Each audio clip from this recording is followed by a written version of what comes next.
U.S. Department of Transportation said it will suspend private charter flights to Cuba to increase U.S. economic pressure on the Cuban government. U.S. Secretary of State Mike Pompeo wrote on Twitter that he had sought the suspension of private charter flights between the U.S. and Cuba. The order suspends all charter flights between the United States and all airports in Cuba except for authorized public charters to and from Havana and other authorized charter flights for emergency medical purposes, search and rescue, and other travel deemed in the U.S. interest. The Coalition to Support Legitimacy in Yemen said that it intercepted and downed an armed drone and 2 ballistic missiles launched by Houthi militias towards Saudi Arabia. In a statement, coalition spokesman Colonel Turki Malki said the joint forces were able to down the drone and destroy the ballistic missiles launched by the Iran-backed group to target civilians in Khamis and Shirk. He accused the terrorist militias of violating the international humanitarian law and of threatening regional and international security.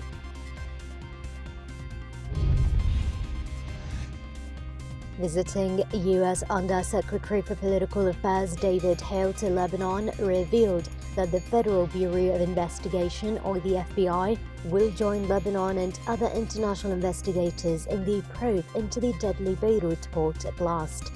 Hale said that the FBI will take part in the investigation at the invitation of Lebanese authorities. He added, the participation in the probe is one of the ways the U.S. is helping Lebanon in dealing with the aftermath of the August 4th explosion, which left 171 people dead. Turkish police have detained a suspected IS militant who was allegedly planning to attack a police station. The suspect was being monitored by police following 5 separate arson attacks on businesses in Enigol in the past 2 months. Anadolu said the suspect had entered Turkey illegally 2 years ago and had carried out acts on behalf of IS in Syria between the years 2017 and 2018. France is deploying 2 Rafale fighter jets and a naval frigate in the eastern Mediterranean because of tensions between Greece and Turkey.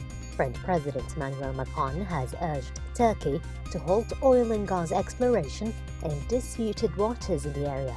A Turkish survey ship began such a mission on Monday, angering Greece. Macron told Greek Prime Minister Kyriakos Mitsotakis that the French military would monitor the situation. Lithuania designated Lebanon's Hezbollah as a terrorist organization and issued a 10-year ban on all individuals related to them from entering the Baltic nations' territory. Foreign Minister Lianis Linkevičius said, without elaborating, that some persons with the group also pose threat to Lithuania's national security. Several countries, including the US and Germany, consider Hezbollah a terrorist organization. The European Union has only designated the group's military wing as terrorist in the aftermath of an attack on tourist bus in Bulgaria in 2012.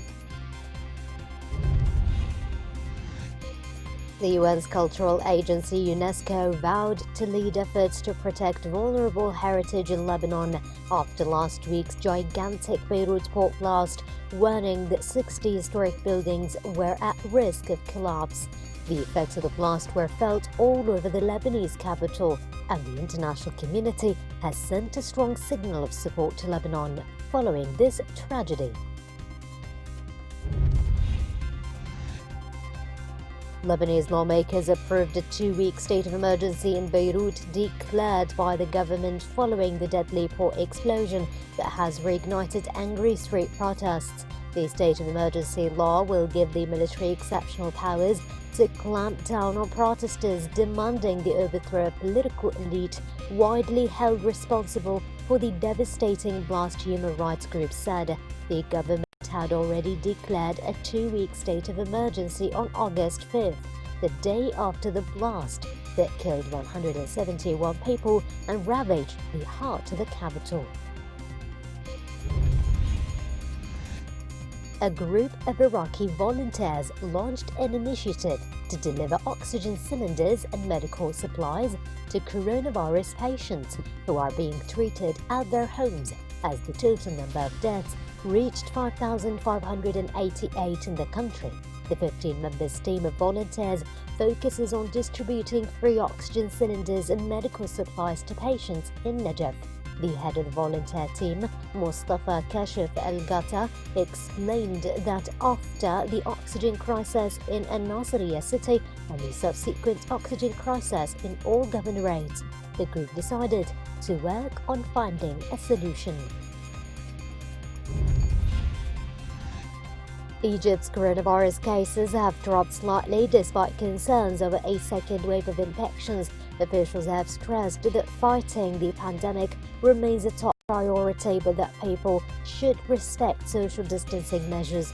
The authorities have been demanding the people to wear masks in public and respect health ministers. In a related measure, the Egyptian Ministry of Interior has taken legal action against 1,198 public transport drivers for not wearing masks.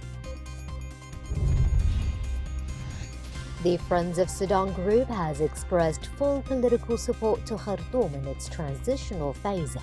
During the 8th meeting of the Friends of Sudan chaired by the Kingdom of Saudi Arabia on Wednesday, Saudi Minister of Foreign Affairs Prince Faisal bin Farhan bin Abdullah stated that there is a historic opportunity to attain security, justice and sustainable peace in Sudan.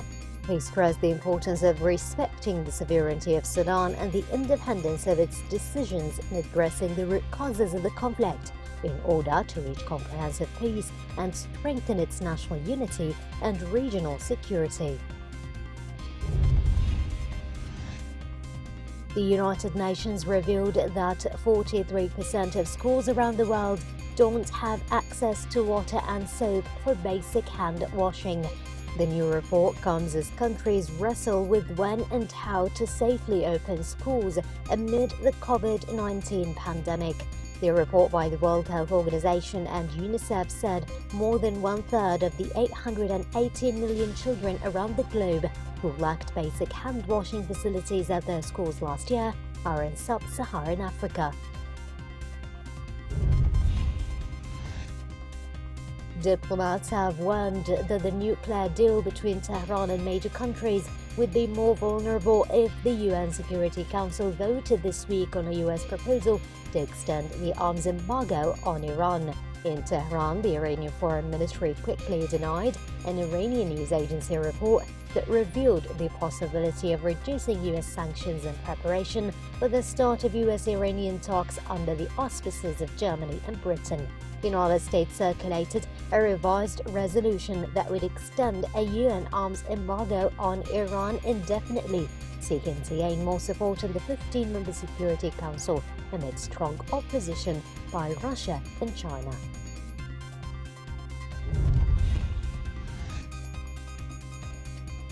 Iran's President Hassan Rouhani expressed great hopes that a US bid to extend an arms embargo on his country will fail, warning of consequences if the UN Security Council backs it. Rouhani's remarks came after Iran's ambassador to the United Nations said the US would have to redraft its proposed resolution on the issue after being rebuffed by Security Council members, AFP reported.